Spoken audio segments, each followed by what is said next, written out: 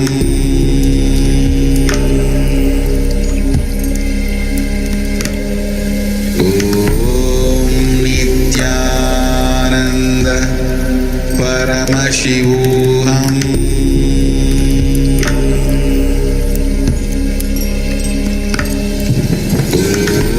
Om Nithyananda Paramashivoham.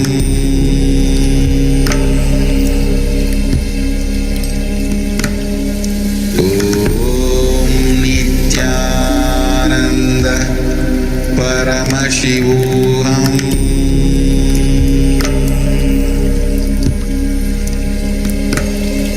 Om Nithyananda Paramashivoham.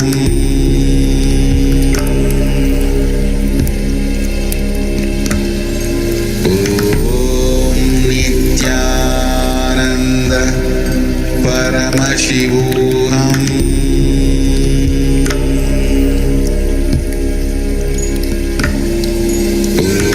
Om Nithyananda Paramashivoham.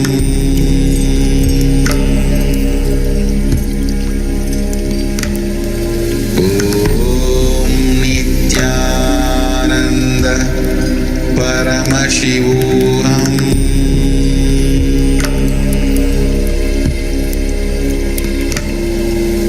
Om Nithyananda Paramashivoham.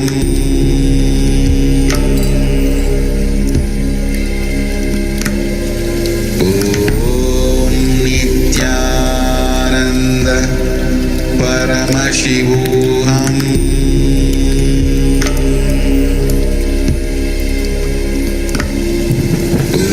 Om Nithyananda Paramashivoham.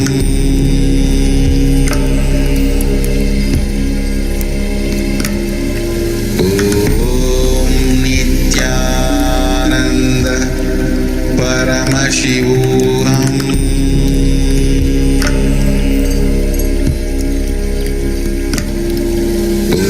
Om Nithyananda Paramashivoham. Yes, so with this, we'll be moving into the power manifestation session.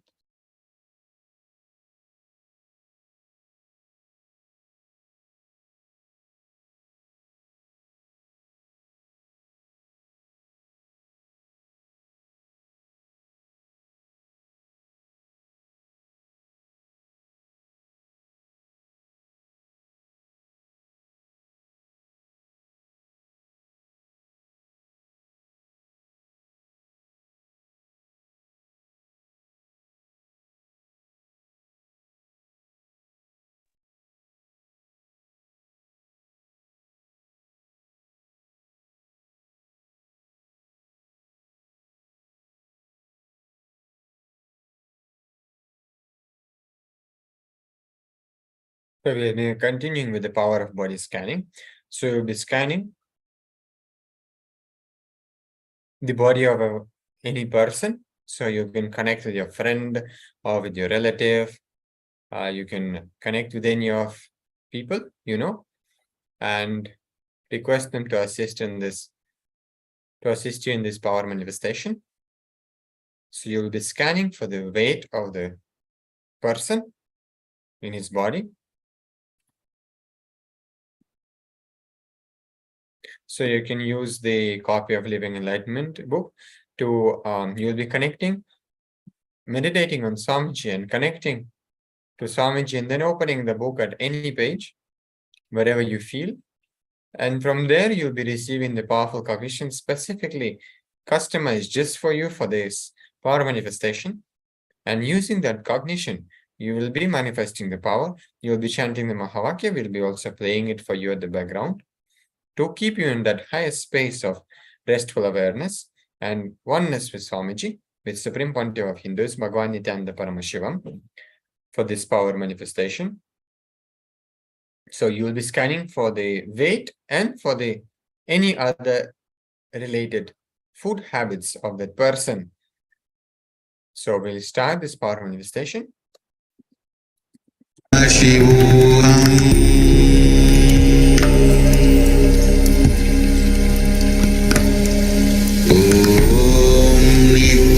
Nithyananda Paramashivoham.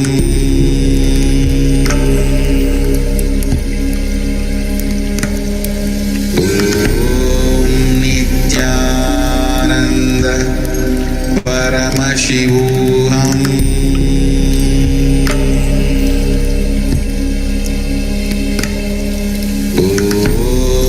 Nithyananda Paramashivoham.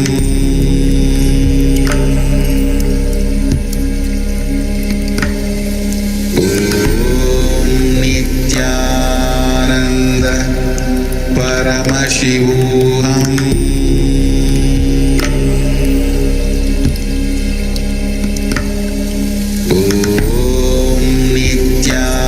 Nithyananda Paramashivoham.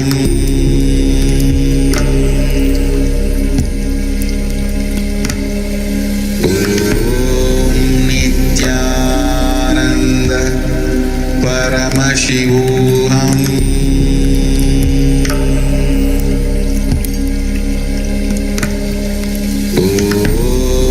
Nithyananda Paramashivoham.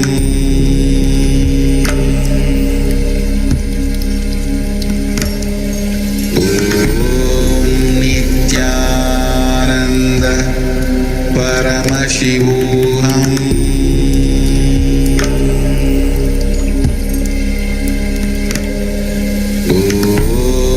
Nithyananda Paramashivoham. Nithyananda Paramashivoham.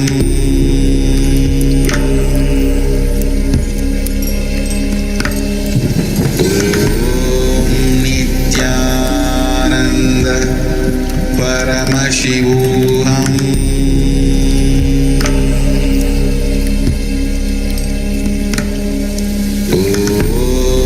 Nithyananda Paramashivoham.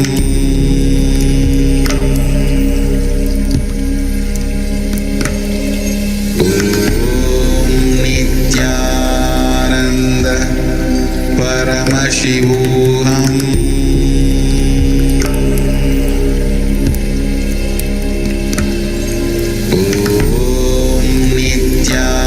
Nithyananda Paramashivoham.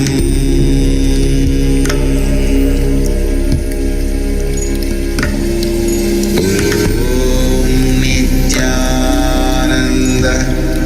Paramashivoham.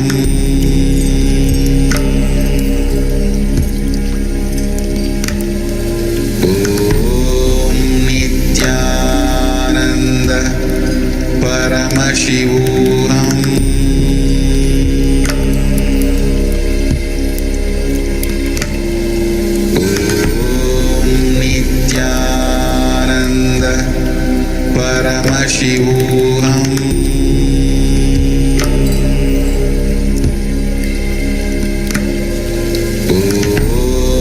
Nithyananda Paramashivoham.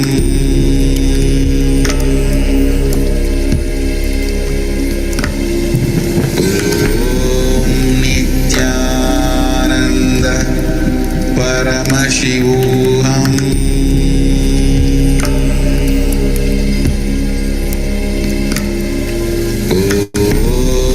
Nithyananda Paramashivoham.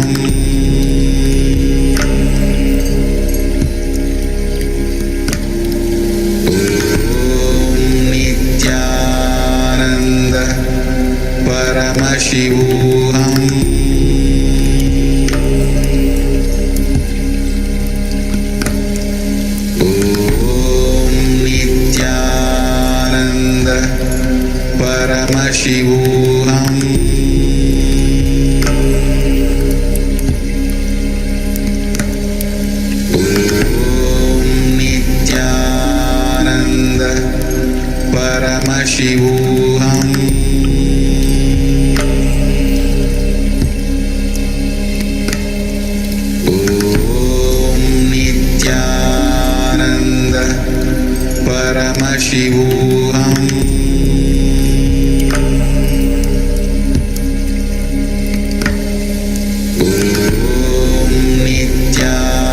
Nithyananda Paramashivoham.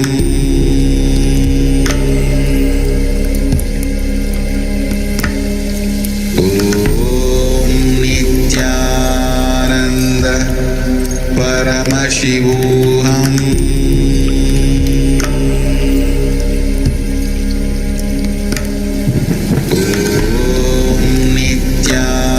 Nithyananda Paramashivoham.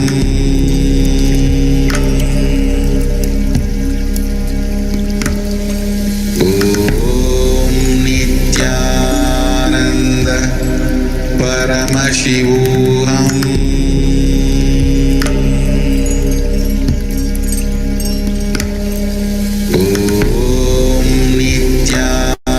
Nithyananda Paramashivoham.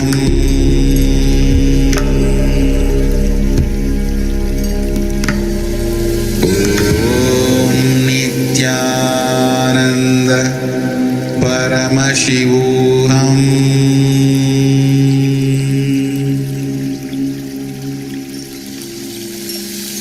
I bless you all. Let you all open all your three eyes.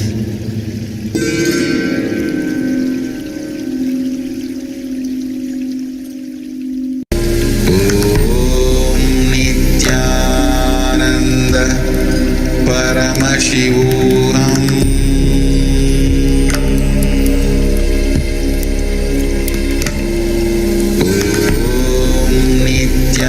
Nithyananda Paramashivoham.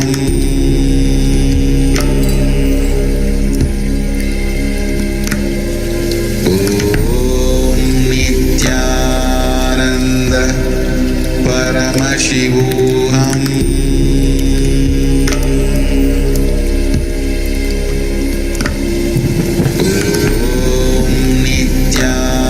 Nithyananda Paramashivoham. Nithyananda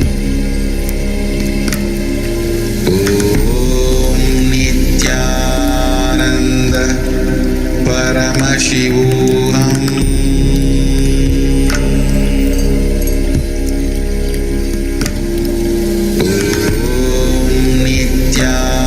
Nithyananda Paramashivoham. Nithyananda Paramashivoham.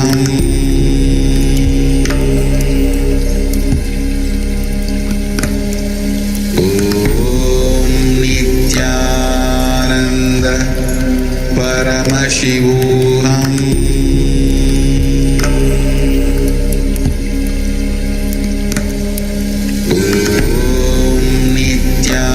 Nithyananda Paramashivoham.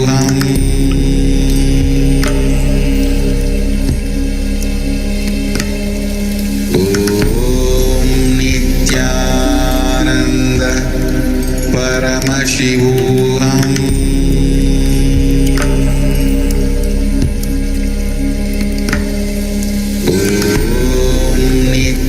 Nithyananda Paramashivoham.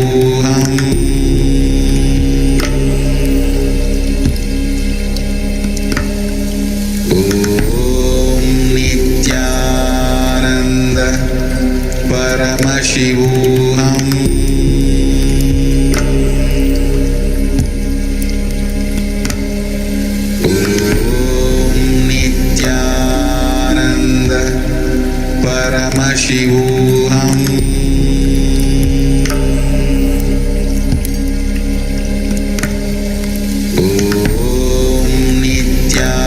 Nithyananda Paramashivoham.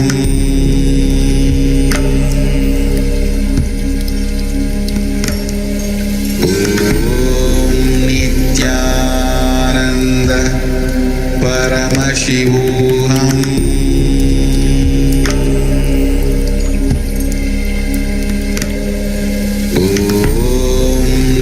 Nithyananda Paramashivoham.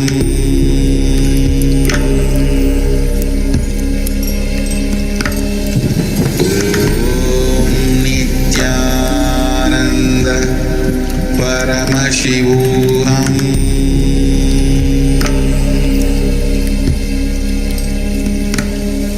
Om Nithyananda Paramashivoham.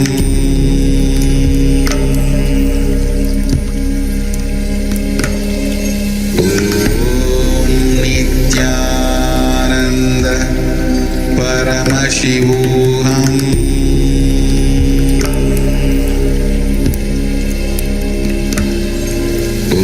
Om Nithyananda Paramashivoham.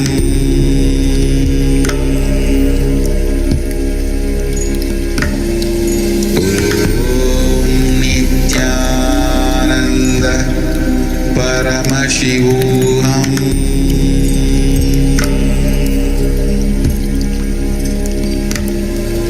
Om Nithyananda Paramashivoham.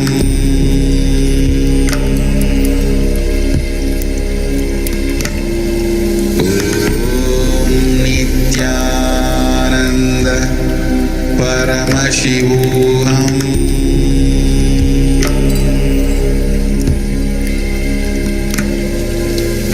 Om Nithyananda Paramashivoham.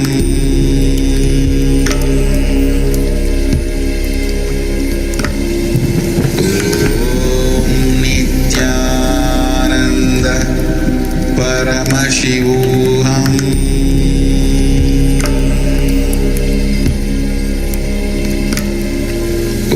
Om Nithyananda Paramashivoham.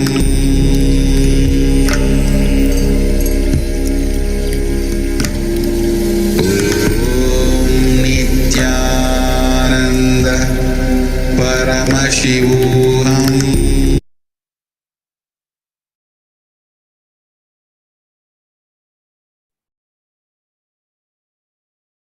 Now, let us verify our power manifestation with the person we manifested the power for. And we can also stop our video recording and then head over to KAILASA's SPH Nithyananda Paramashivam Facebook page, Swamiji's Facebook page. We can go to the event section and share our power manifestation videos along with our experiences of this power manifestation with the hashtag KAILASA and Paramashivoham level 2. So make sure you do this sincerely. It's very important to do also because first thing is enriching others about the experiences which we had makes that experience grow in us more and more. And also, whenever we share something, share the experience which we had, it becomes permanent part of us because it enters our very muscle memory and it stays with us forever. So take it as a spiritual practice. So let us share our experiences on social media before we move to the next session. Thank you.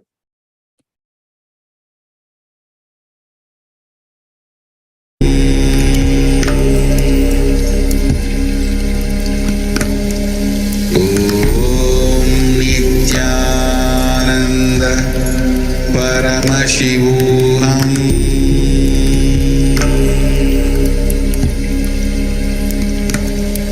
Om Nithyananda Paramashivoham.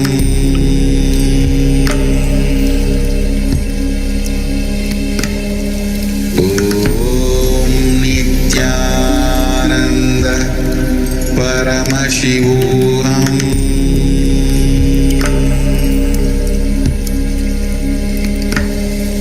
Om Nithyananda Paramashivoham.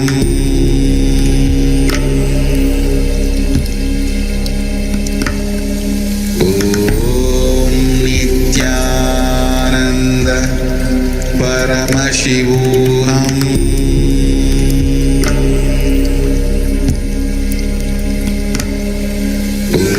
Om Nithyananda Paramashivoham.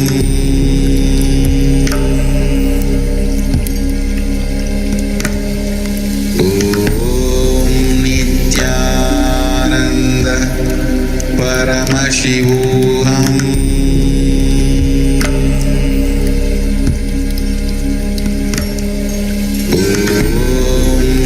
Nithyananda Paramashivoham.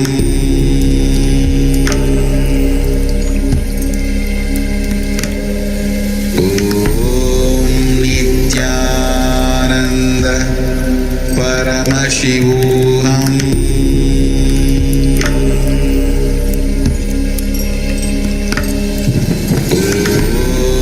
Nithyananda Paramashivoham.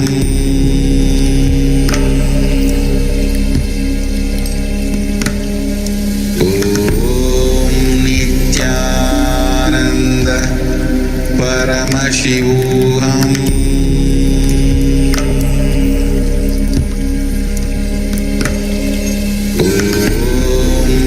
Nithyananda Paramashivoham.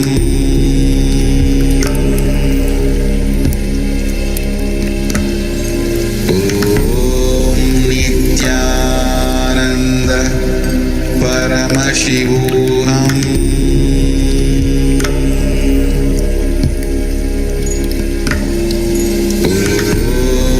Nithyananda Paramashivoham.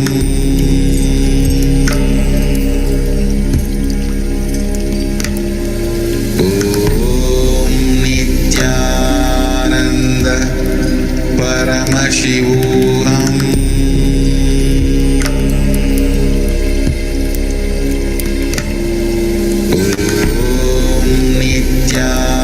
Nithyananda Paramashivoham.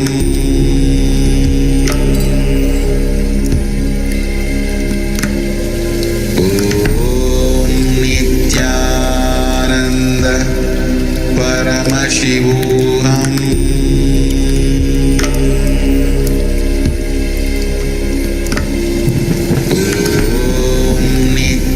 Nithyananda Paramashivoham.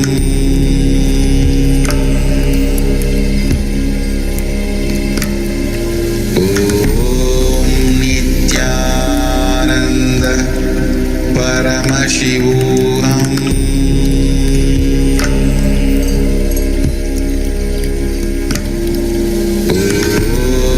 Nithyananda Paramashivoham.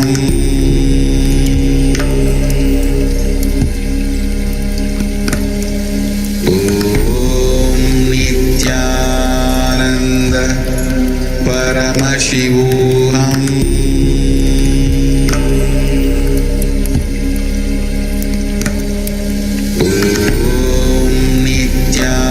Nithyananda Paramashivoham.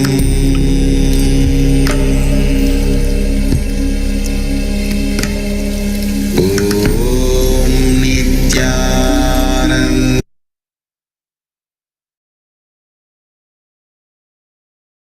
Yes.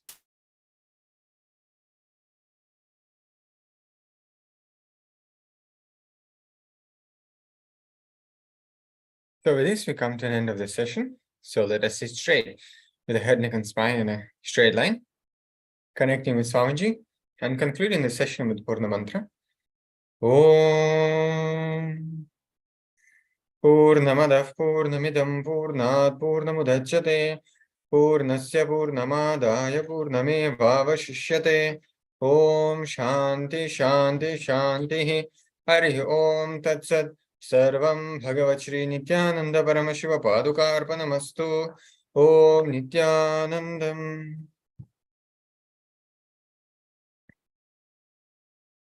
Yes. So please stay connected.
Yes, so let us begin the session with the Guru Vandanam.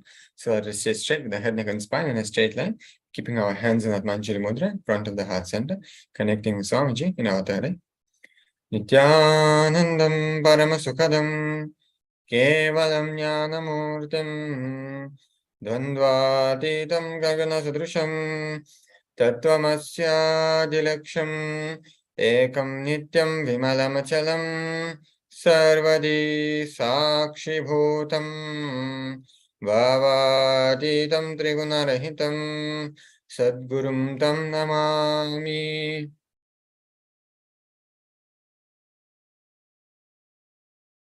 Yes, so before we move to the session, we will quickly go through the security measures from KAILASA's National Security Agency. These measures are mandatory to follow. And they are that photography, video, and audio recording of any kind is strictly prohibited during all sessions.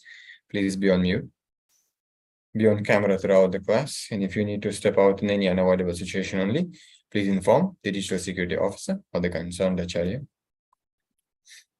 And we have today's session is on divine feminine consciousness.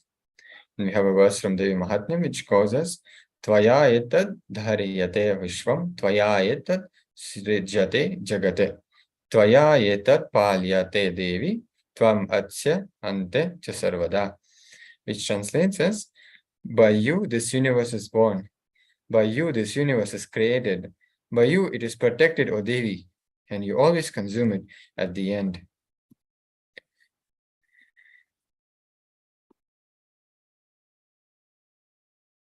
The goddess of energy is the best of the devas, most excellent and highest to be worshipped.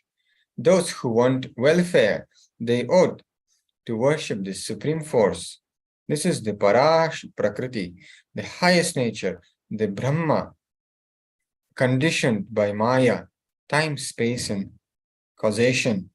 She grants all the desires, does good to all, pervades everywhere, and is the mother of Brahma and the other high soul devas.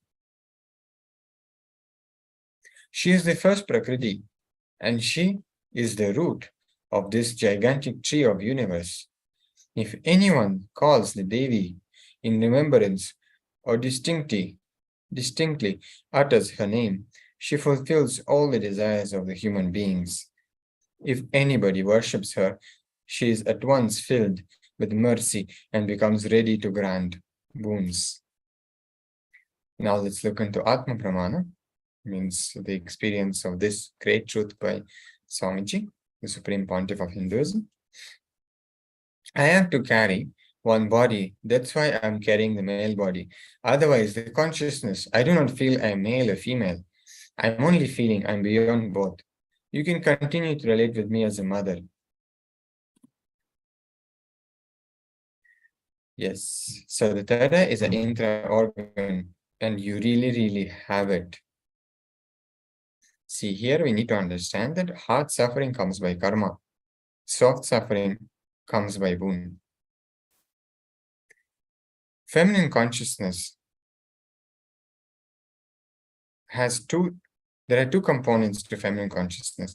One is female component, which is a center, and male component, which is a periphery. Female consciousness, always balancing. Male consciousness is always aggressive and taking over.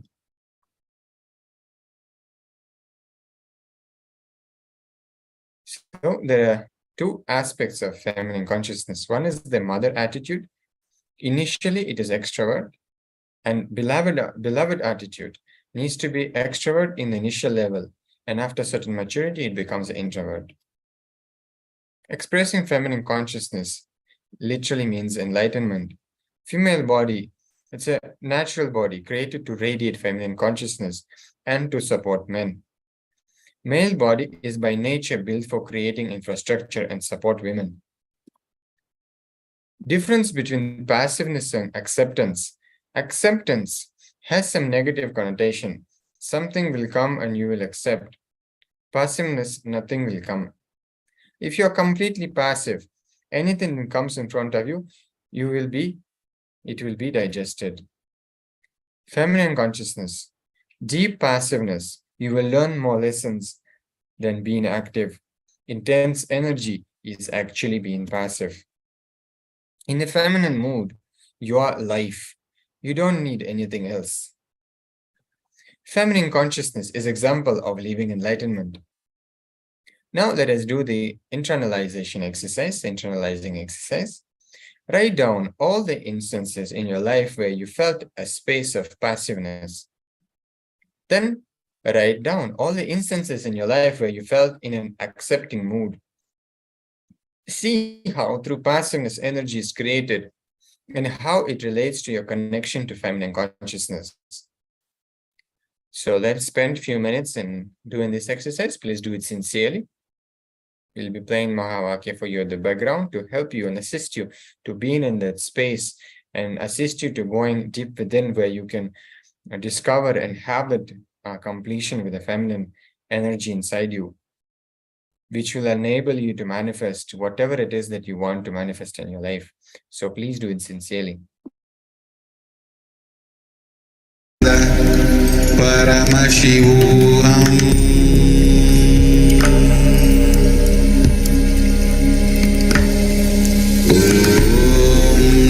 Nithyananda Paramashivoham.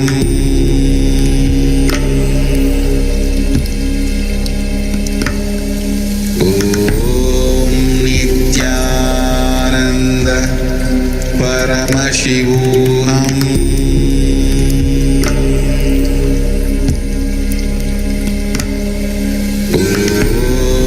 Nithyananda Paramashivoham.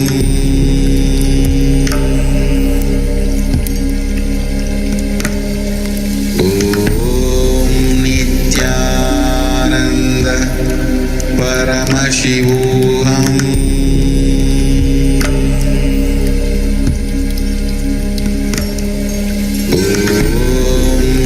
Nithyananda Paramashivoham.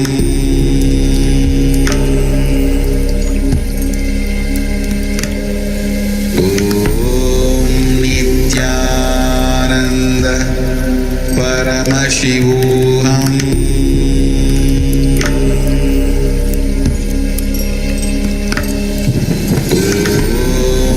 Nithyananda Paramashivoham.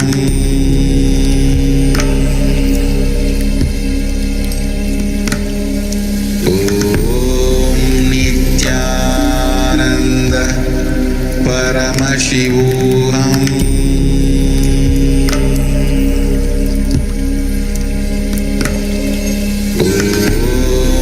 Nithyananda Paramashivoham. Nithyananda Paramashivoham.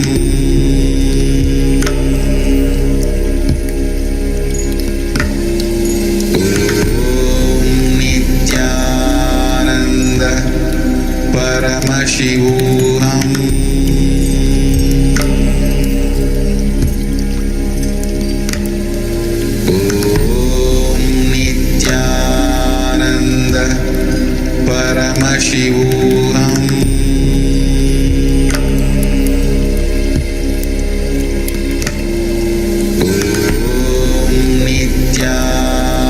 Nithyananda Paramashivoham.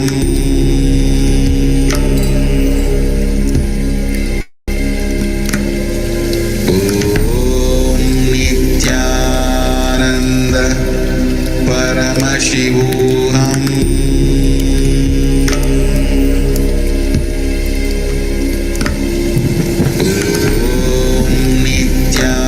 Nithyananda Paramashivoham.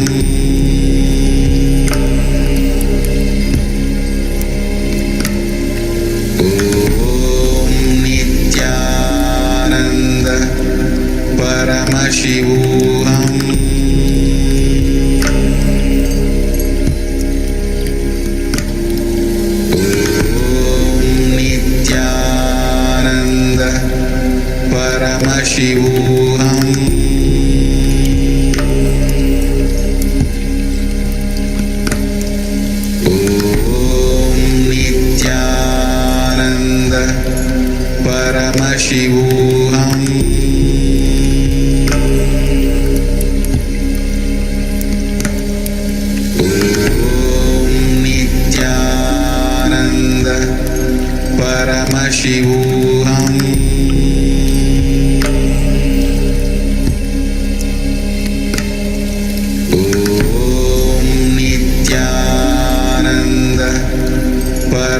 Paramashivoham.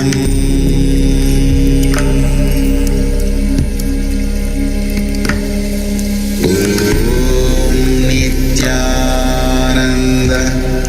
Paramashivoham.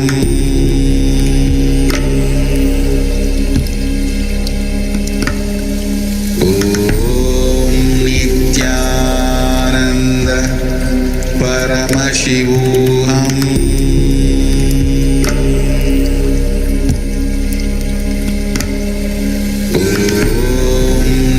Nithyananda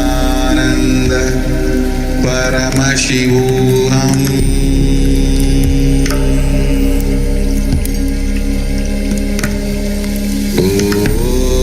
Nithyananda Paramashivoham.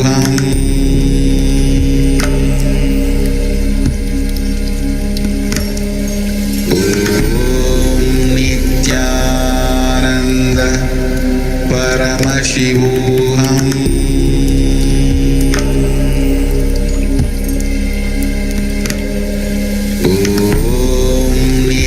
Nithyananda Paramashivoham.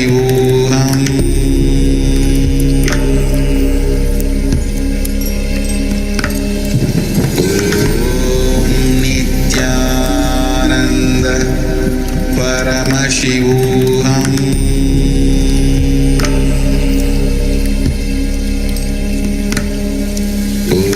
Paramashivoham. Nithyananda Paramashivoham.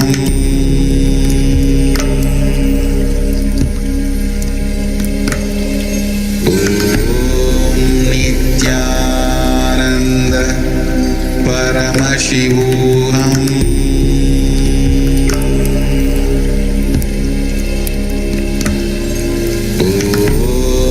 Nithyananda Paramashivoham.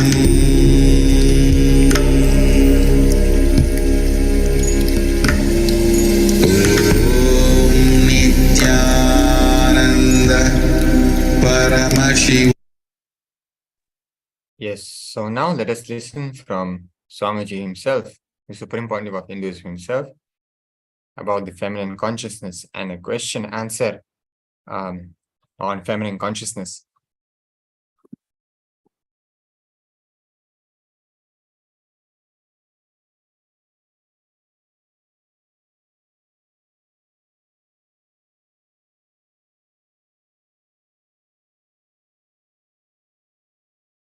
I do not understand deep passive. Could you please explain? That's the most sad thing happened to women. You understand? Most sad thing can happen to women is unable to understand the word deep passive. Passiveness in the very depth of your being. You understand? Even inside the deep space, no, without restlessness. See, if you try to be passive, superficially you can be passive. Inside it will be boiling. When will the session end? I can get out. Even inside, complete passiveness. Just life. Just life without any outgoing, extravertness, center of creation.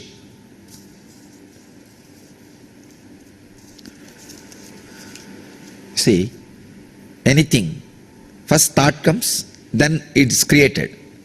Even without that thought coming, just being there.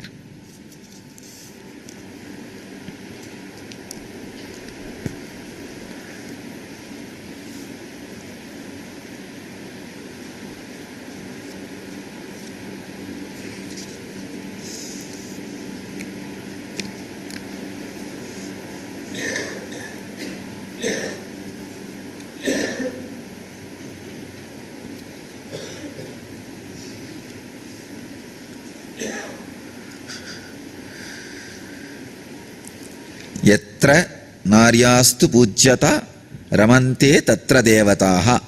God has always, see, there's a beautiful sutra, wherever woman is worshipped, that all the devatas are pleased. God has respected. You are asking, can you please explain how this is different from the female component creating and the male component of consciousness coming up with infrastructure? Female component being a center. You understand? Male component being a periphery.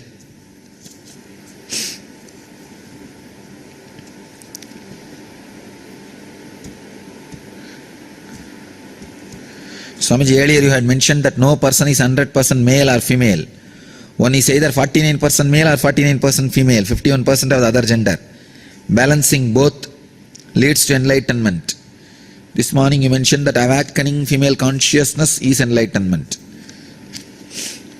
When you are awakening the female consciousness, only then you become balanced. The very balancing is female consciousness. Male consciousness will never be balancing. It will be always aggressive. It will be taking over. Always the male mind will be taking over. But the female consciousness will be always balancing.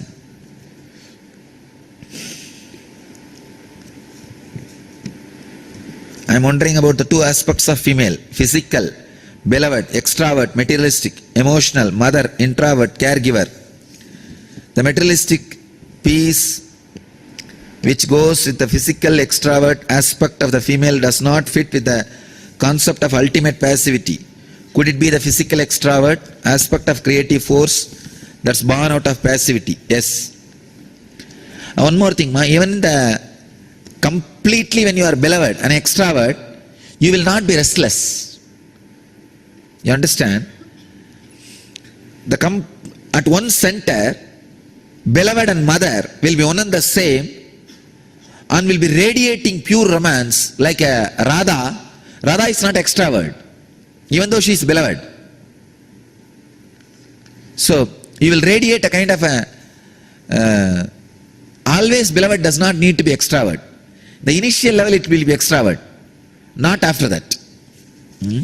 After a certain level, even if you radiate the beloved energy like a Radha, you will not be extrovert. A matured, it's actually like a step by step. In the initial level, even in the mother attitude, you will be extrovert. After a certain maturity, even in the beloved attitude, you will not be extrovert, it will be introvert. Just for casual connection, I connected the extrovert word with the beloved attitude. But that does not, extrovert is not a complete quality of belovedness. You understand what I am saying? Huh? You see, the beloved aspect, mother aspect. So, to give you more clarity on beloved aspect, I said extrovert and introvert. That does not mean that extrovert introvert word is always connected to that beloved and mother. I only used few more words to give you more clarity, definition. That's all. Otherwise, even in the belovedness, if you get ripe, the extrovert will disappear. Radha is beloved energy only, but she is never extrovert. Now you are catching? Krishna's beloved. But beloved does not mean extrovert always. That's all I want you. Since expression of feminine consciousness is irrespective of gender, why in Manusmriti men are expected to build infrastructure, not women? It's like why your legs are expected to use for walking, why not hand? Made for that, you understand? That's all. Legs are made for walking, not hands. Same way men are made for creating infrastructure. That's all. By its nature. But when it comes to consciousness, it is not natural process. It is a strong tapas. See, expressing feminine consciousness means enlightenment. It is not natural. You are potentially carrying the feminine consciousness. But creating infrastructure, by nature you are built for that. If a man works, he can become enlightened. If a woman works, she can become enlightened. But as natural body, She is created to radiate the feminine consciousness and support men. Men are created to create infrastructure and support women. By nature, this is the way, arrangement. But both can work and achieve either enlightenment or the opposite side. They can get into depression or they can get into enlightenment. They have freedom. What's the difference between passiveness and acceptance? Even acceptance has some negative connotation. Something will come and you will accept. But in passiveness, nothing will come. Nothing will come.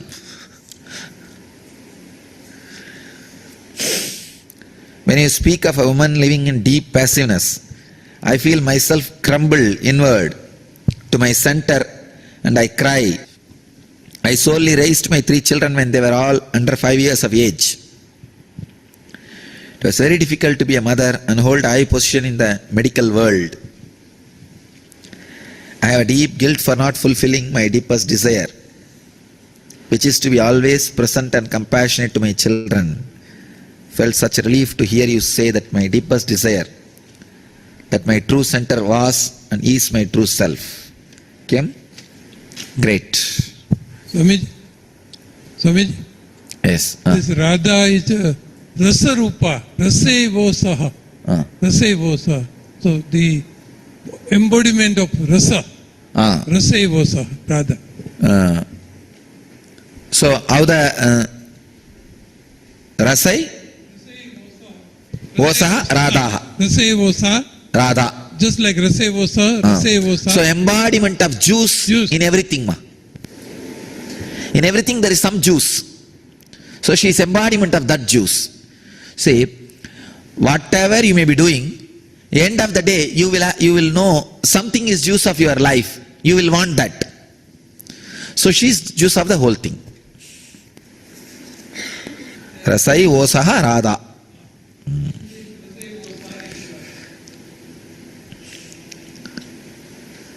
If somebody learns Sanskrit with sincerity, he will become enlightened. Because all the concepts will lead you to enlightenment.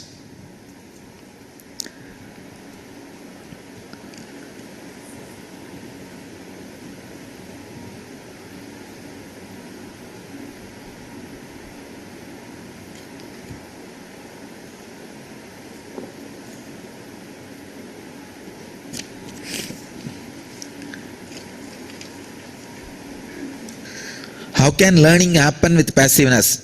Does that mean analytical side is not important? Understand? If you are completely passive, anything which comes in front of you, the lesson needs to be learned will be digested. That's all.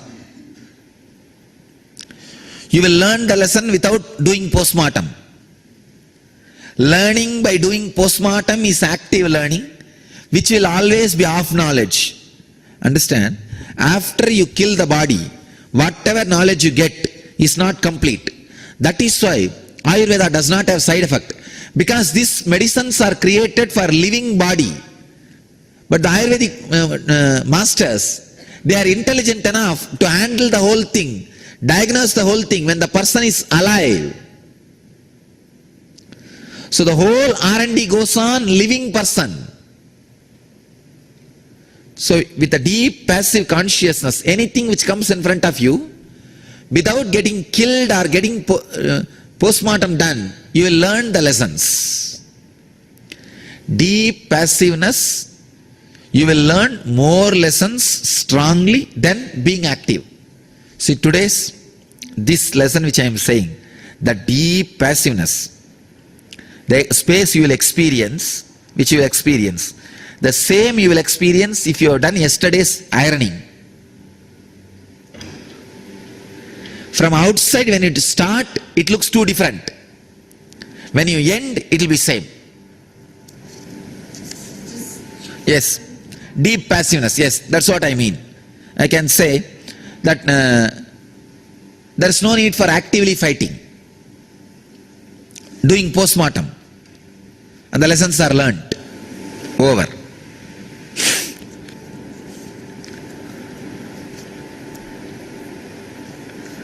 Why women got going with the idea of trying to be equal to men? Because man used women by putting this idea into their head. Swamiji, isn't it the problem because both of them are unconscious? Because you are saying men are intelligent, that means it's like some scheming is happening and all. Not intelligent, I can say cunning. Cunning, yes. Actually, if they are conscious, this will never happen. If women are conscious, this will never happen.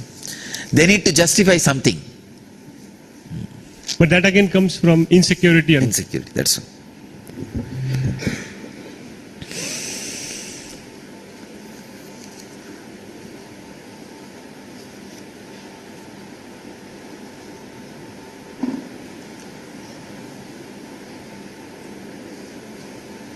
Hearing and internalizing deep passivity.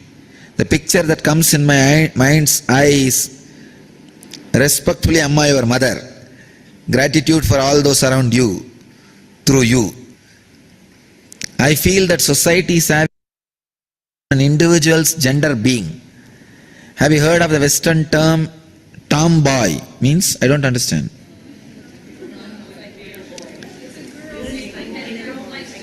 It is used to girls who behave boyish. Society also keeps insisting girls go to school, study hard, go to college, get a job. Nobody was there to teach us true female's role, spreading female consciousness. I am also pondering, what if I work solely to stay as Anand Samaji? Many thoughts are flowing. Please share your insights. So ever since last I've been feeling like I don't want to work in the corporate world anymore, but all I wanted to do was mission work. But if we do something like maybe what Niranjananda is doing or something, taking up like an active role, but working for the mission, is that still considered woman working in the system? Yes. No. You say, please understand.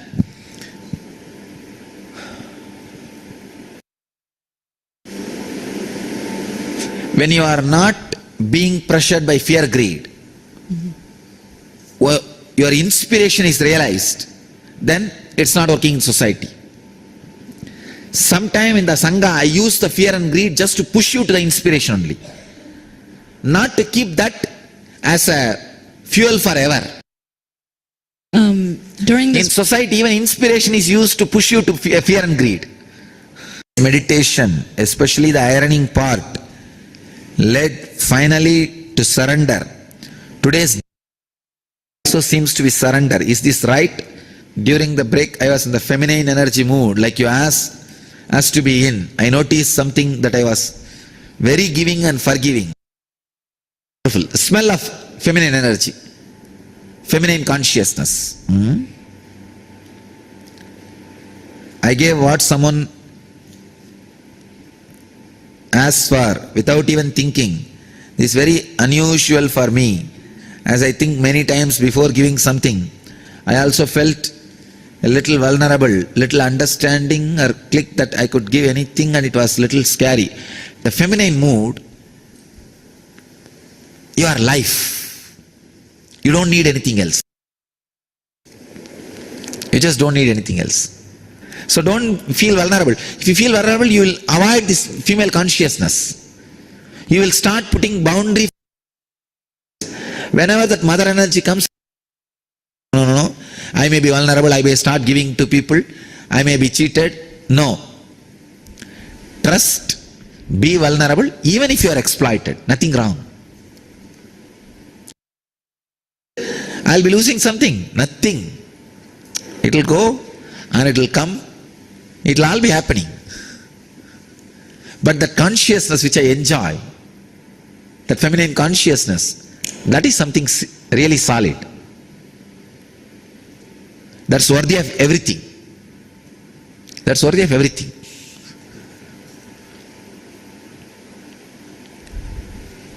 A little understanding or click that I could give anything, and it was little scary. Don't be scared. It's okay. What is there? Even a person like me feels like this. I can relate with what you said in Mathura Bhava. That Matru Bhava, not Mathura Bhava, Matru Bhava. You will grant anything people wants. See, whatever wealth you have, is the mood which expressed through you is responsible. Am I right? The mood to work, the mood to think, all those things are responsible. If some mood comes and gives it away, who got, he gave over. You understand? Who got, he gave. See, I got all this wealth because of my feminine consciousness expressing. So today the same consciousness is expressing and it is giving over. Over. See, that last final break of acceptance has to happen. Till that happens, you will continue to suffer. Point that I am breaking with 100 ideas. At one point it has to break. Till it breaks, nothing can be done. What I am telling now, I am breaking every day through so many angles. One day I throw stone at you, one day I throw some bottles, some glasses, sometimes flowers, sometimes arrow, sometimes some weapon, sometimes stone, sometimes a stick, sometimes knife. Something I am throwing, but something has to hit you and it has to break. No other way. It has to break.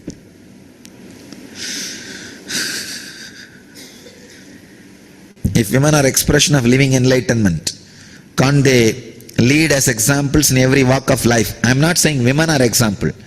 Feminine consciousness is example. Live that feminine enlightenment. It's not possible for women to be passive and career oriented.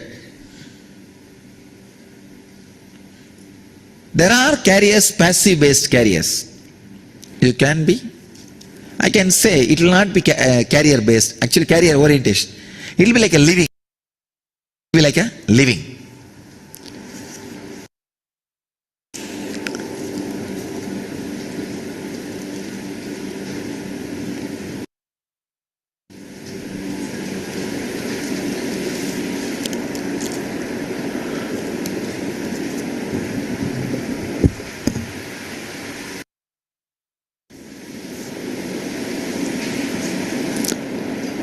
I want to sit down and get cramps. Lata, start sitting down. I'll take care. I'll heal it.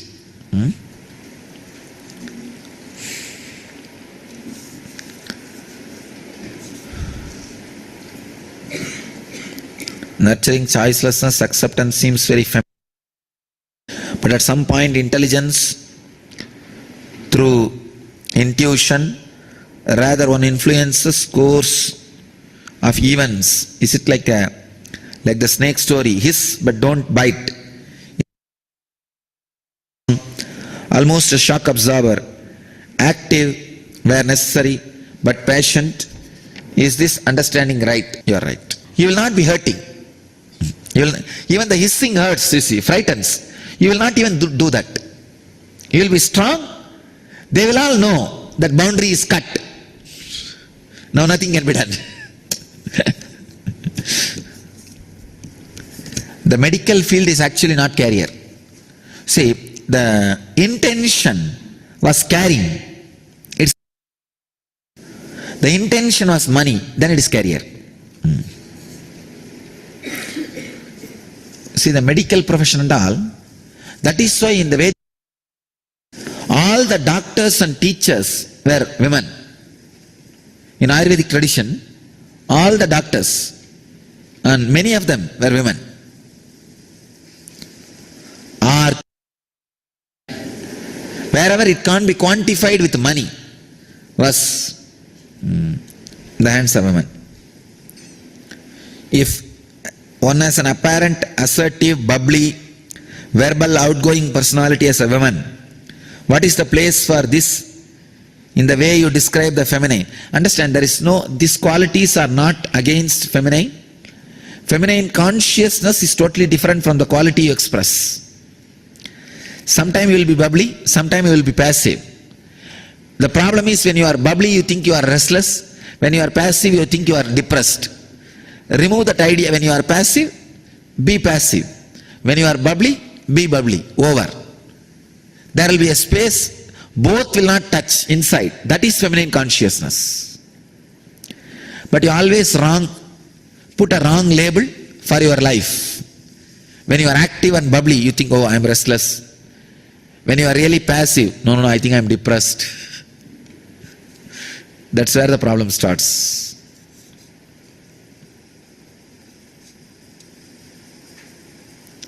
When you say passive life equivalent to feminine consciousness, I can understand passive part, but it's not life equal to energy. Energy is passiveness. Understand? Intense passiveness is energy.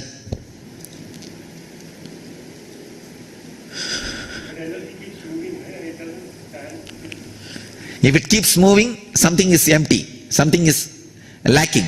That is why it has a space to move. That itself shows it is not full. If there is a space to move, how can it be full?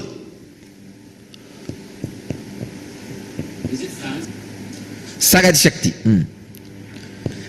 Passive life. See, it is full, packed life. See, the moment you have the imagination moving, it's not complete. So you have the idea about energy like electricity. You understand? But the energy which I am talking is intelligence, shining, no moving. So you are equating energy with consciousness here. Huh? Energy is equated with consciousness.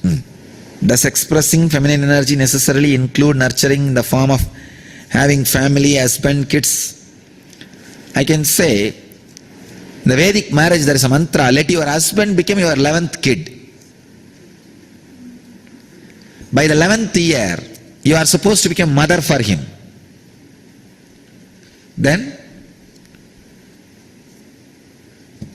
you are, I can say that, fulfilling that feminine consciousness.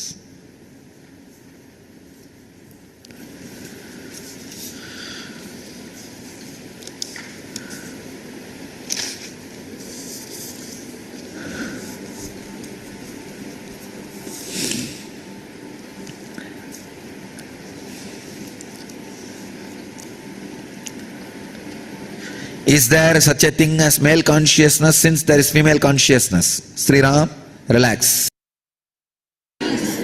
No 50%, equal right.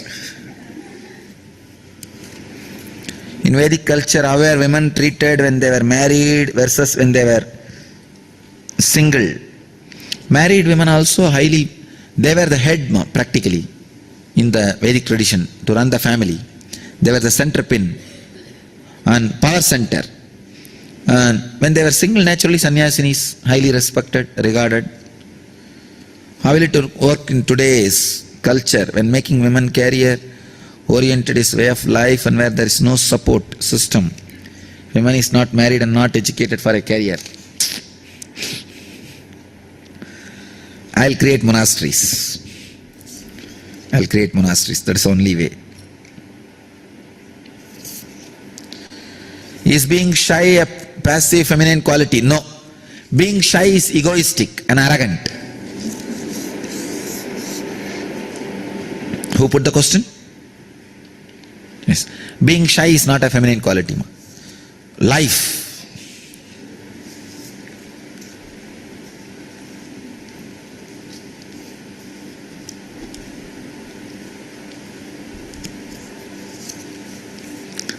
You are asking, do you mean feminine energy as Shakti? Energy, whatever exists is energy, yes. That's what I mean.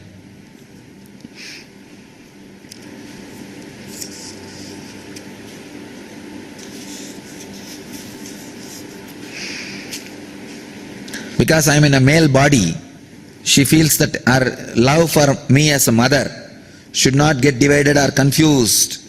Don't bother. I have to carry one body. That is why I am carrying the male body. Otherwise, the consciousness, I don't feel I am a male or female. I am only feeling I am beyond both. I will not have a problem, don't worry. You can continue to relate with me as a mother.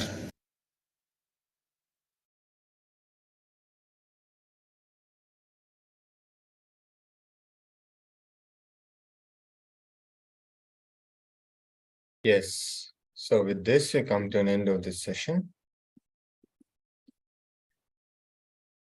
So we'll be moving to power manifestation session now. So get yourself ready for the power manifestation session. Make sure you have the device with the timestamp camera with you, so we can record and document our power manifestation, our Sakshi Pramana.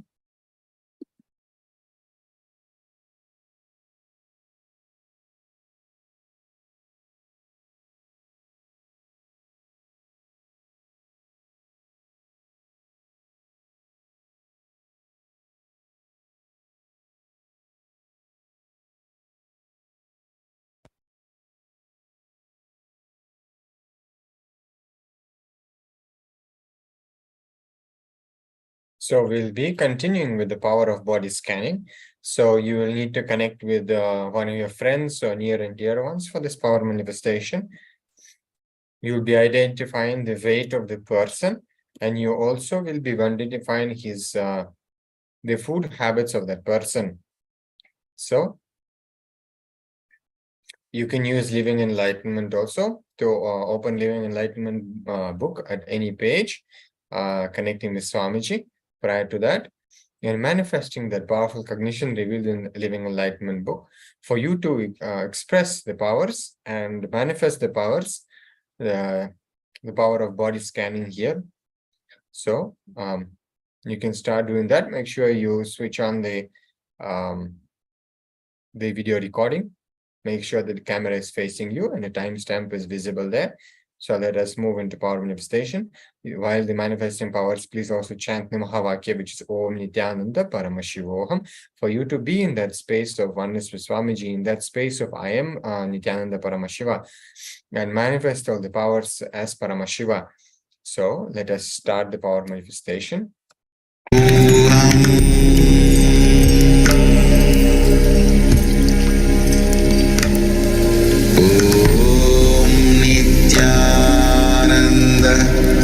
Paramashivoham.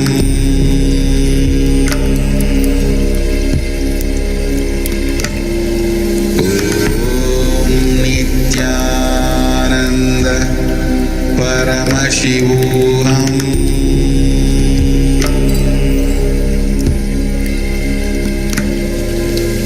Om Nithyananda Paramashivoham. Paramashivoham. Om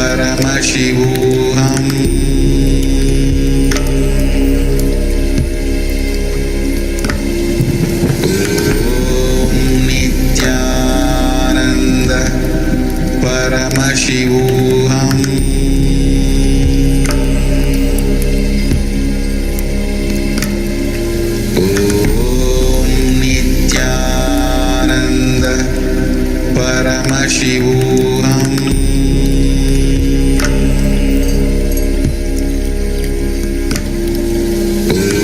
Om Nithyananda Paramashivoham.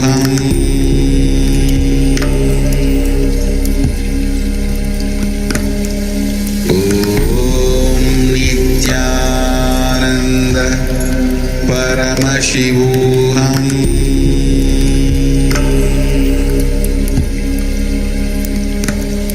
Om Nithyananda Paramashivoham.